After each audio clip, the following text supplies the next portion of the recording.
Hello and welcome to My Newt News. I'm not a newt. My name is not Newt, but you can call me Newt. So, I got an interesting story here today, and if you're not familiar with this drug, I've got another article that kind of gives some info on it, an older article, but it's from the Sun. Drug bust, cops foil 1 million pound plot to ship deadly new drug made from cars' catalytic converters to the UK. Yeah, you read that right. Catalytic converters. Police have foiled a plot to ship a deadly new drug made from cars' catalytic converters to the UK. They seized metal drums filled to the brim with the fine gray powder taken from the exhaust systems. The powder is used to make a drug called Bomba, which leaves users in a zombie-like state. 3 shipments were intercepted at the OR Tambo International Airport in Johannesburg, South Africa. Customs officials in South Africa said the 1 million pound haul was bound for the UK, Dubai, and Jordan. Ceramic honeycomb cores belonging to catalytic converters were also seized. They are rich in precious metals that can be extracted by crime gangs and used to make jewelry, car parts, and weapons. But the core can also be crushed into a powder to make Bomba, which is sweeping the globe. Why? Experts say it can cause heart and lung problems. One lead investigator said consumers led us to the dealers and manufacturer. Dandy Yellow Iolimba of the World Federation Against Drugs says it's not a substance for us to consume. Well, duh, you think? It's frickin' made from car catalytic converters. So, here's an article on Autoblog from last fall. Craze for drug made from catalytic converters alarms Congo's capital. The drug is obtained from crushing the ceramic honeycomb core of the converter. Kinshasa, Congo. A new craze for a drug derived from crushed vehicle exhaust filters is rattling authorities in Kinshasa, triggering a campaign to stamp out the concoction and a related rash of car part thefts.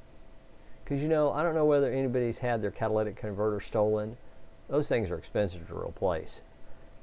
In August, police rounded up and paraded nearly 100 alleged dealers and users of the drug Bomba, which means powerful in the local Lingala language, following a call to action by Democratic Republic of Congo President Felix Tshisekedi. This social phenomena calls for collective responsibility by the whole nation, Tshisekedi told ministers at a weekly meeting. In an abandoned shack in a suburb of Kinshasa, a young man seeking oblivion slits open a bag of brown powder, blending it with a couple of crushed pills using the back of a spoon before snorting the Bomba mixture with his friends. Within minutes, the trio are swaying slowly, scratching themselves in a catatonic state that experts in Congo say can cause users to stand motionless for hours or sleep for days. We used to drink very strong whiskey. We were restless, and we would hurt people, said Cedric, a 26-year-old gang leader in a white designer shirt. But with Bomba, it calms you. You get tired. You stay somewhere standing up or sitting down for a very long time. When you're done, you go home without bothering anyone.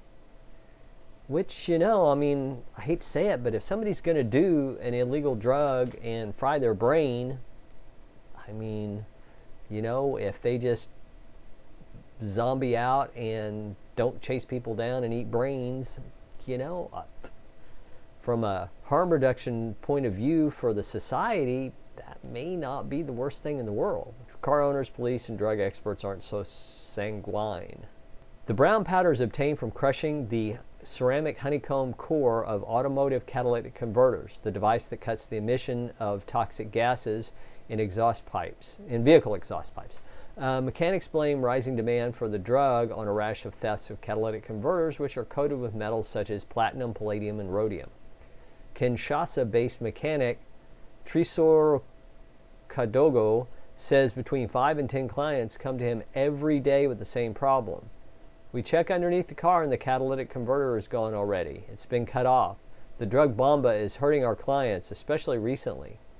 Users mix the crushed honeycomb with vitamin pills and typically add sleeping tablets, sedatives, or smoke it with tobacco. But nothing is known about how it works or its long-term effects, said Dandy Yellow Iolimba, country director of the World Federation Against Drugs. The metals in the catalytic converters can cause cancer, Yellow warned. It's not a substance made for us to consume. Are we engines or are we humans? So the thing is, if you are doing drugs, if you're doing illegal drugs, you basically want to get the most bang for your buck. You want to get as high as you can with doing the least amount of damage. At least that's what I would think. I got news for you people. This is not the way to do it. Rhodium, palladium, and platinum. Those are heavy metals. Those are not good for you. As a matter of fact, they banned some imports of food and drug products from China because they had heavy metals in them that, especially children, it can cause problems. Now, I understand from, like I said, the harm reduction thing, if you're just going to get zombified and not get violent and not hurt anybody, okay, that's not the worst thing in the world that you could do, but you're causing a lot of people a lot of harm because they're getting their catalytic converter stolen, and if they go buy a new one, that's, honestly, I don't know how much it is. I'm thinking it's in the $500-600 range, but it might be even more. I don't know, because it's got, between supply chain issues and expensive metals in it, it's like, who knows how much it costs. So my advice to you is, don't do this. It's a mistake. And hopefully, people will come to their senses. I know that's kind of a crazy thing to apply to people that are using, random street drugs that are made from crushed ceramics and vitamin pills, but, we can try. So if you like what I did here today, like and subscribe.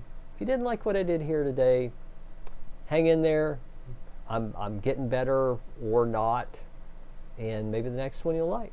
So thanks. Have a good one. Bye.